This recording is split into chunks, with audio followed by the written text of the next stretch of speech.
Let's talk about family entertainment. You're about to hear the latest trends, expert insights, and behind-the-scenes stories of family fun centers. We'll be talking with arcade vendors, food vendors, attraction vendors, plus sharing life stories of owner-operators and much more.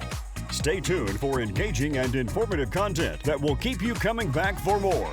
And now, here's your host, Jeff Pierce of Atomic City Family Fun Center with the FEC World Podcast. Hello, everybody, and welcome once again to the FEC World Podcast. I am Jeff Pierce, where we're here to help you with all things of family entertainment. We have guests on here that will help you make decisions for your family entertainment, and whether you're starting out or whatever the case may be, you may want to make a change after 10 or 20 years of being in business. And today we have a guest, Kevin Williams with KWP, that publishes the Stinger Report. Kevin, how are you doing today? We appreciate you joining us. Thank you for having us on. I'm doing fine. How are you? Doing wonderful. So tell me a little bit about yourself and how you are into the family entertainment world. Wow. Well, I've been in the amusement industry for some time. I can trace my roots back to the good old 80s and 90s with the birth of the video arcade scene. But from a political career point of view, I've worked for a number of arcade distributors over the years. I'm an ex-Walt Disney Imagineer for my sins. But most people will know me for KWP, which is a consultancy that works with operators, manufacturers, developers, and investors. I write a lot about the sector. I visit a lot of facilities for evaluation purposes. Some of our clients actually put funding into projects as well as working with the companies that put the bang into the game. I present at a number of the conferences. Some people will have seen me at Foundations, Entertainment University, Amusement 360, IALPA, Amusement Expo, those are things. I published the Stinger Report, which goes out to about 20,000 subscribers, and it's really easy to jump on board. It talks about the immersive sector. I focus mainly on immersive out-of-home entertainment. That includes a wide gambit, and if you want to go into the details of how we define that, I'm happy to do that. I also write for Replay and Intergame and some other publications. And I also do an occasional podcast called Sound Off with the LBX Collective, where we try and give you an unvarnished approach to what's happening in trends in the sector. But that kind of gives you an overview of what I do. You do a little bit of everything then, don't you? A little bit of everything. That's good. So what emerging trends in the location-based entertainment industry should new FEC operators be aware of when planning to open their business? Profit. Exactly. Yeah. Whatever it takes to generate a strong revenue. But seriously, type of trends that I'm looking at the moment is the next generation train machines. A lot of people, what we call in the Stinger Report, the new wave cranes. These are the ones with extreme neon lights and very bright positioning. They are the zeitgeist, as we like to say at the moment. Virtual reality, anyone that's read my stuff knows that I bang on a little bit about virtual reality, augmented reality, mixed reality, all of those, which all fall under the XR bandwagon. Anything that really immerses the audience with a new level of technology experience, those are pretty good. The immersive enclosure systems are worth keeping an eye on. ValoMotion with the Valo Arena and InnoWise with the Cubic systems are the kind of the next generation of immersive. And then the big one that a lot of people are looking at closely is competitive socializing. That's social entertainment, what a friend of mine likes to call booze and games. Many of the viewers will have seen that Dave and Buster's is going through a rebranding at the moment. One of the additions to their branding is something called social bays. These social bays can be augmented reality darts. These can be gamified shuffleboard or even special physical environments to play in. But when we say social entertainment, we mean a group of people having fun and sharing drinks and snacks while gaming. And Wow. competitive socializing is just a trendy way of saying boutique bowling or augmented reality darts or augmented reality axe throwing. Traditional product, gamified. Man, a lot of stuff I haven't even heard of. I've been in business about 4 years, so I Oh, haven't heard a lot wow. about. Yeah, so I'm going to learn a lot from you today, and that's good because I've been in the business. I'm ready to learn some more stuff. So that's really good, Kevin. So tell It's the me, most important thing about this sector. There are no easy answers, and we're all learning. yeah, Some people like to say, "Oh, Kevin, you're an expert." No, I'm not an expert. My parents beat into me very early on when I started doing this sector. And someone wrote about me being an expert in a particular field. My father looked at the article and said, "That's a very nice article, Kevin, but you're not an expert." yeah. Dictionary definition of an expert is someone who stops learning. You are still learning. Yep, definitely. That's great. That's great. Good to hear. Very motivating too. So I'm sure as long as you've been in the business, you've seen some FECs make a mistake or two before they opened. What can an FEC owner operator who's opening up, what can they do to avoid any kind of pitfalls? First thing is to understand your audience. If you haven't done a market research of where you are opening your facility, who your competition are, what the Chamber of Commerce tells you are the social demographics of the people within the catchment of your facility, if you haven't done an age breakdown, and if you haven't done a little bit of a license check, gone down and seen how many facilities, entertainment facilities, have asked for licenses within the first 5 years, what went wrong with the ones that aren't still operational. If you haven't done the nitty gritty, then you won't know what you don't know. Yeah, I got you. So if they're opening up an FEC and they're in the planning stage, they're choosing whether they should do an AR or a physical activity, physical attraction. Can you help with how they would make the decision about that? What did they need to know about that, and how would they make that? So we say that they've done the demographics, they understand the disposable income of the area. They know that they don't have any competition. They're one of the luckiest people on the planet that they don't have any competition from any others. They've done a check just to make sure that Dave and Buster's, Main Event, or one of the other big brands isn't going to be opening up down the road from them in the next couple of months. They feel comfortable that they've done that. So they then now have a rough idea of the target audience that they would like to attract on a regular basis to their facility. Remember, this isn't a one and done industry. We want our customers to come back as many times as possible and to become family to our facilities. And to do that, and if you know what your target audience is, you know what your F&B is going to be. Good. You're then going to know what your amusement is going to be, how much video, how much redemption. Because if you haven't got a very young audience, but you're dealing with a teenager or even a young adult market, then you know that you're not going to be putting a ball pit in there. And you also know that some of the redemption machines you're going to be putting in there are not aimed at the children, but aimed at the widest possible audience.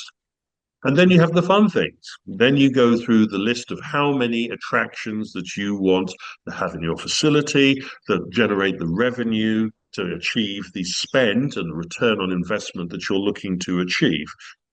You're going to be forced down the road at looking at go-karting. You're going to be forced down the road looking at laser tag. You're going to be forced down the road looking at the new generation of virtual attractions, the XD theaters, all of those good things. And you're going to have to weigh them up against the three thresholds: who your target audience is, how you want to operate your facility, what type of environment do you want to create with your brand, and also the arguments about what you don't want to have in the facility. If you don't want to have a ball pit, if you don't want to have pin bowling or string bowling, or if you want to go with something unique that isn't on the top of the list, or do you want to be totally flexible? That's something to think about.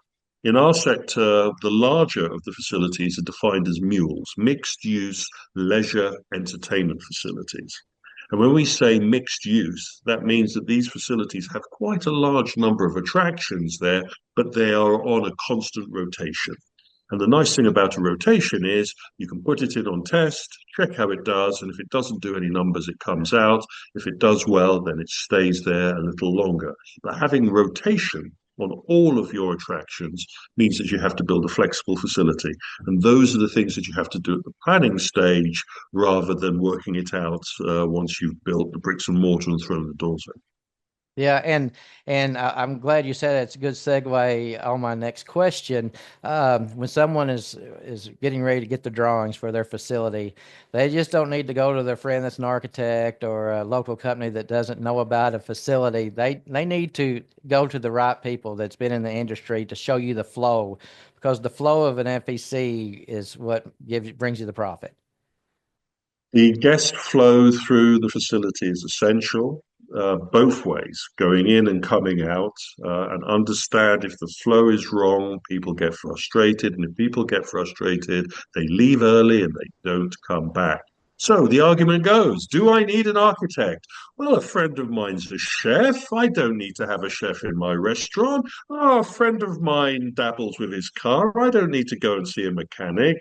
I think we all know the answer to this. If you're going to build an FEC facility, you don't cut corners by not using an architect that has documented proof that they have worked in location-based entertainment. And if you have any problems in understanding that, you go to one of the consultants or even go to the trade association and find out what are the credentials you should be looking for from a location-based entertainment architect.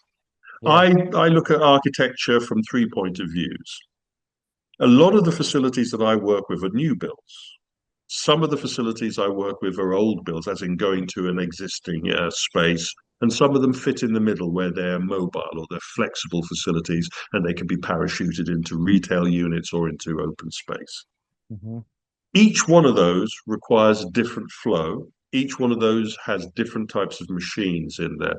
And if you're going to deploy machines in there, there is the where you place the machine and how the audience interacts with that machine. Because when you drop a skee ball machine, you're not just dropping it so one person can stand in front of it and play, but you're dropping a skee ball machine with enough distance behind it where the person can play the game by throwing the ball correctly, and also that there is an audience around that can watch the person play, and that there is movement behind that group so they can move through the facility. These are all of the considerations that you need to do. And again, I would rather go with an expert or a specialist architectural group to handle the building and the installation separately.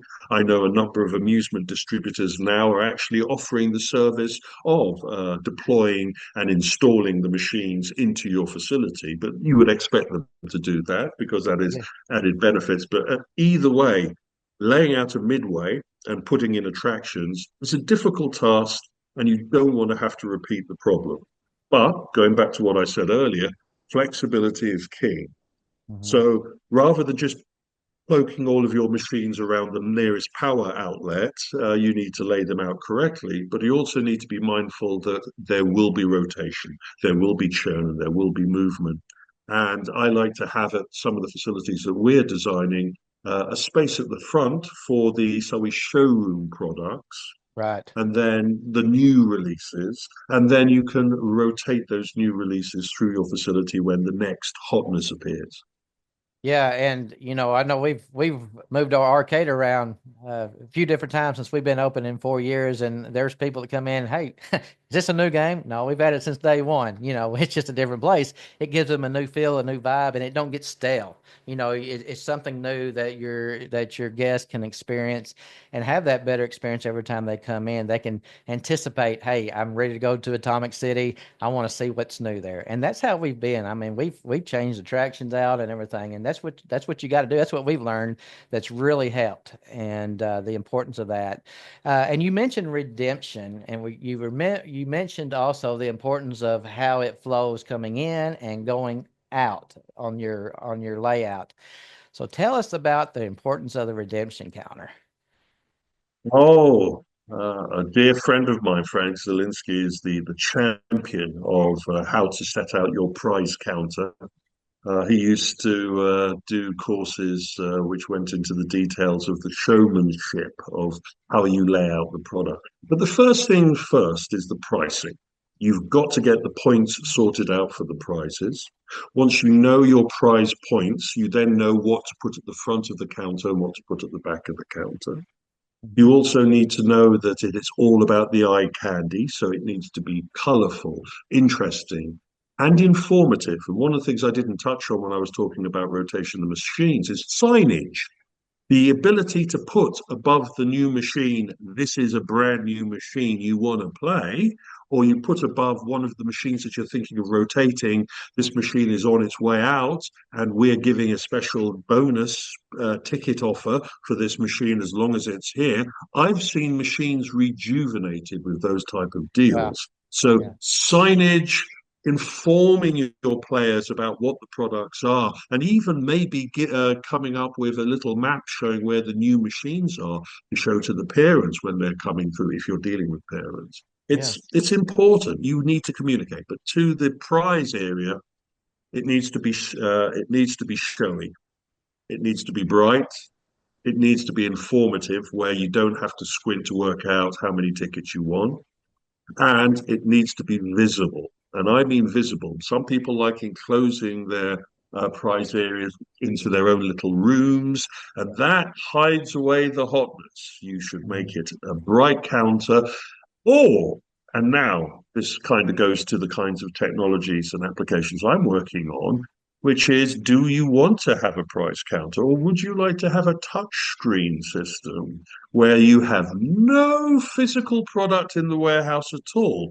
The person goes, swipes their card, their tickets are all kept e-tickets on the card.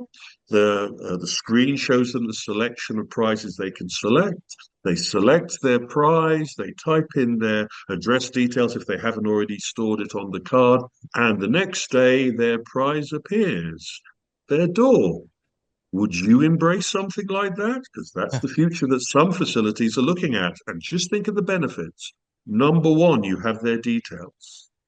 Number two, you've got their permission to use their details. Number three, you can put whatever you like in with the merch that gets delivered to their door the next day by Amazon, and it's personalized from you as a guest coming in, and the gift that you as an operator give to those individuals, along with the prizes that they won at the facility.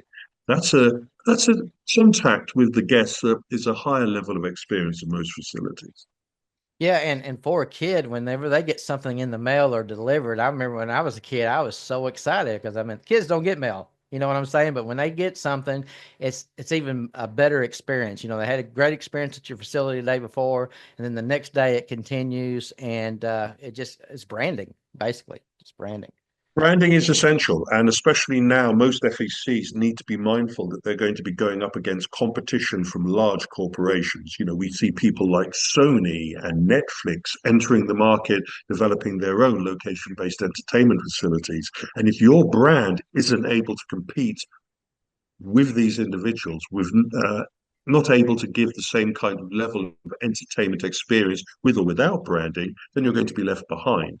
And one of the arguments about trying to personalize the guest experience is customization is essential to achieving repeat visitation. So if you feel that once you've swiped your card, once you've got your tickets, once your prize has arrived, and it has been personalized to you, and it's come with another card inside saying this is loaded with a whole load of tickets, but you're going to have to come to the facility to activate them. You have a hook, you have a response, you have engagement. That goes from every level of your facility, that customization is king. Have it your way is not just a mantra from the burger industry, but it should Mhm. also be the way that you deal with your customers. Mom comes in and she wants to have a birthday party in your facility. You show her the party room, but you also tell her that it isn't a party room, it's a VIP room. You make sure that it isn't just for the party, but it is also treating the guests that are in there as special guests to your facility. And it works both for the parents as well as for the birthday. You know, we need to be mindful that we're in the time business. We are allotted a certain amount of time on this planet, and we are allotted a certain amount of time to allocate to fun and entertainment. And we are the custodians of that time that they have. as entertainment guests at our facility. And it is important that you manage that experience as well as the expectations. We're not offering them, Disneyland. I know what it takes to offer Disneyland, but it also is important that they are guests in our facility and that we treat them right and they feel that they get value for money, if not better than. Yeah, they're always giving them a value is what it's all about, and they will respect your business and keep coming back and tell everybody about it as well. And So, also make them and make it transparent to what yeah, they're paying for.